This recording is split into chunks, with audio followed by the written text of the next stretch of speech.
Hello hi नमस्कार सगळ्यांना. मी माधुरी पुन्हा एकदा आपल्या सगळ्यांचे नवीन व्हिडिओमध्ये अगदी मनापासून स्वागत करते. तर सगळे कसे आहेत आणि वातावरण तुमच्याकडे कसं आहे? आमच्याकडे तर पावसाचं वातावरण आहे आणि रात्रीच खूप पाऊस आला. वादळ वारा विजा पण खूप चमकल्या आणि पाऊस पण भरपूर झाला आणि आज दिवसाला एवढी ऊन तापली.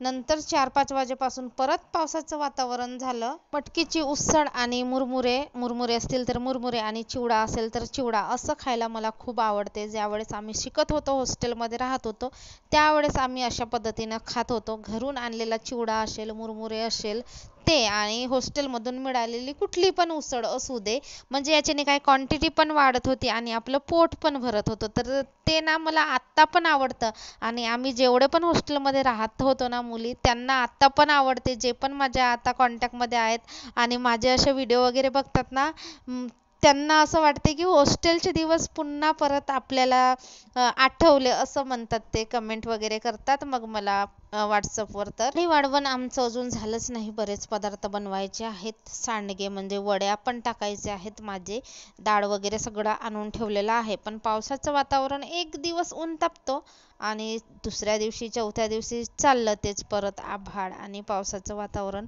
त्याच्यामुळे बरेच पदार्थ माझे राहिलेले आहेत बनवायचे. आज माझ्याकडे 2 किलो बटाटे होते, तर म्हटलं आता चिप्स बनवून घेते आणि ऊन निघाली होती तर त्यावेळेसच लगेच साल काढली, बटाट्याचे चिप्स पाडले आणि उकडून परत सुकवून पण टाकले. म्हणजे कसं एक एक काम आपलं कमी पण होईल आणि वातावरण पण जरा कडक असला तर असे वाळवणीचे पदार्थ लवकर सुकतात. बटाटे तर खूप महाग झाले आमच्याकडे. 30 रुपये किलो झाले बटाटे. आता मी काही बटाट्याचे चिप्स नाही बनवत, पण जेवढे पण मी चिप्स बनवते रुद्रांसोबतच खाऊन घेतो.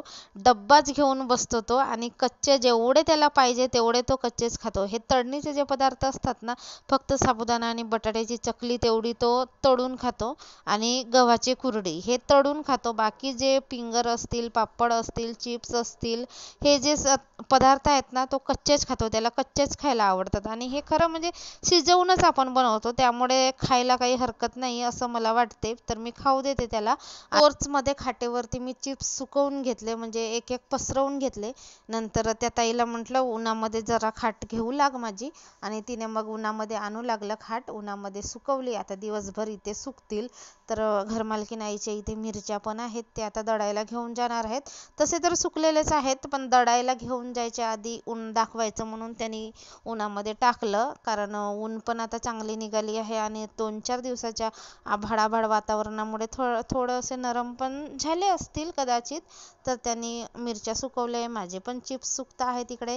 आणि आज मी आमच्या लवबर्डला आंघोळ घालून दिली. जसं आपण माणूस स्वच्छ असतो त्या पद्धतीने आपण जी काही प्राणी पाळतो, पशुपक्षी पाळतो, त्यांना पण स्वच्छ ठेवायलाच पाहिजे.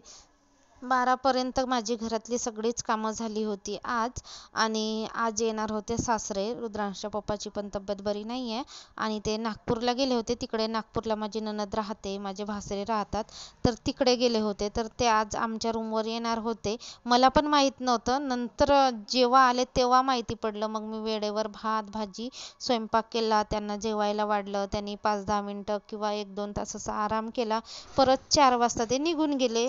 आले तरी ते थांबत नाहीत, कारण घरी पण ढोरवासरं असतात आणि ते कधीतरी आमच्याकडे सेपरेट येतात, नाही तर नागपूरला जातात आणि जाताना परत घरी रिटर्न जाताना ते येतात आणि जेवण खाऊन करतात आणि परत ते संध्याकाळच्या ट्रेननी घरी निघून जातात.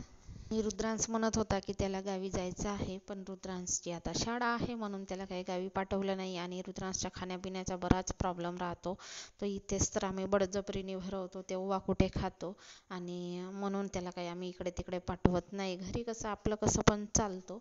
वारा पण खूप सुटतो आणि जे वाढलेले किंवा वाळत घातलेले जे पदार्थ आहेत ते उडून जातात, म्हणून सारखं बघावं लागतं 1-2 वेळा तरी. तर मी बघायला आली आणि रुद्रांश आणि रुद्रांशचे बाबा बघा झोपले आहेत, आराम करत आहेत. तर रुद्रांशने चटई पण अंथरू नाही दिली. तो चटई अंथरली आणि त्याच्यावरती काहीतरी अंथरून दिलं असतं, पण त्याने अंथरू नाही दिला आणि तसाच झोपला तो रुद्रांश. मग मी म्हटलं त्यांना अंथरू नाही देत, तुम्ही पण इथेच आराम करा. तर ते तिथेच आराम करायला बसले आणि रुद्रांशचे पप्पा झोपले आहेत बेडवरती. आणि आत्ता झाली संध्याकाळ. संध्याकाळ झाली की बस मुलांचं असते खेळायचं. वरचे पण खाली येतात आणि रुद्रांश पण चालला. इतका रडाओरडा असतो संध्याकाळच्या वेळेला. संध्याकाळी बनवली मी कांद्याची पातीचा मोकर. आता मोकर पण म्हणतात, कोणी भरभरा पण म्हणतात आणि कोणी मोठे पण म्हणतात. आता वेगवेगळे काहीतरी म्हणत असतात, आम्ही तर मोकरच म्हणतो. तर इथून घरमालकींच्या आईच्या इथूनच मी कांद्याची पानं तोडली होती आणि ते पानं स्वच्छ धुवून घेतली. पिकलेली होती, कारण आता सुकायला आलेली आहेत. पिकलेली होती तर पिवळा भाग तेवढा सगळा कापून फेकला. पानं बारीक बारीक कापून घेतले, 2-4 पाण्याने स्वच्छ धुवून घेतले. त्याच्यानंतर त्याच्यात भरपूर पाणी असतो कांद्याच्या पातीमध्ये, तर छान असं कालवून घेतला. त्याच्यातले पाणी सगळं काढून घेतलं. तर कालवायच्या वेळेस थोडंसं मीठ घातलं ना तर लवकर ते सॉफ्ट होतात कांद्याची पातं, म्हणजे लवकर मऊ पडतात. आणि मऊ पडल्यानंतरच मग जे काही आपण मसाले आहे, तिखट मीठ हळद हे सगळे मसाले टाकायचं. आणि तांदळाचं पीठ मोकर बनवताना फक्त आणि फक्त तांदळाच्या पिठाचाच वापर केला जातो. तर तांदळाचं पीठ टाकून नंतर असे मळून घ्यायचे, जास्त सैल पण नाही आणि जास्त घट्ट पण नाही. कांद्याच्या पातीचा मोकर बऱ्याचदा केला जातो आमच्याकडे. आपण भातासोबतही खाऊ शकतो, नाश्ता म्हणूनही खाऊ शकतो. तर खूप छान वाटते, टेस्टी वाटते. भाजी वगैरे तर कधी आम्ही खाल्लंच नाही, आमच्या आईने नाही केलं किंवा कुणी काय केलं, करतच नाही आमच्याकडे. क्वचित करत असतील तर, नाहीतर माझ्या तर बघण्यात आलंच नाही की भाजी करतात आमच्याकडे म्हणून. असेच धपाटे बनवतात, मोकर बनवतात, डुबुक वडी बनवतात, वडे वगैरे बनवतात, असे बनवतात कांद्याच्या पातीचे. आणि कांद्याची पात आता म्हणजे हंगाम संपत आला आणि आज मी पहिल्यांदा मोकर करते. मागच्या वेळेस तर भरपूरदा खाऊन झालं होतं, कारण मी मागच्या वेळेस लसण कांदे हे मी स्वतःच लावले होते. आता कसं दुसऱ्यांनी लावलेलं आहे, सारखं घ्यायला आपल्याला बरोबर वाटत नाही. एखाद्या वेळेस ठीक आहे. पीठ टाक म्हटलं तर रुद्रांश माझा हेल्पिंग हँड पीठ टाकतो. आणि ही जागृती ही पण सारखी आमच्याकडेच असते. जेवढी आपल्या घरात बदमाशी करते, पसारा करते, तेवढंच पसारा आमच्या घरात करते. तिला वाटतं की हे आपलंच घर आहे. तर इथे बघा पीठ मळून झालेलं आहे. त्याच्यानंतर एका भांड्यामध्ये मी पाणी ठेवलेलं आहे. 2 तरी तांब्या असं पाणी ठेवून द्यायचं. पाण्याचं अंदान आलं त्याच्यावरच चाळण ठेवायची आणि चाळणीवरती मग ते छोट्या मोठ्या साईजमध्ये असे ज्याप्रमाणे आपण भजी टाकतो त्याप्रमाणे असं पसरवून घ्यायचं चाळणभर, म्हणजे ते चांगले शिजले जातील याची पण खात्री करून घ्यायची. म्हणजे पोट वगैरे पण बिघडतो आणि पदार्थ म्हणजे व्यवस्थित शिजलंच पाहिजे. 10-15 मिनटं शिजू दिलं. त्याच्यानंतर बघा काढलेलं आहे. तर एका ताटीमध्ये मी थंड व्हायला ठेवलं. नंतर मी ते फोडणी करून घेईन आणि परत एकदा अजून मी ठेवणार आहे वड्या बनवायला. तर त्या शिजतील तर त्या सकाळी होतील.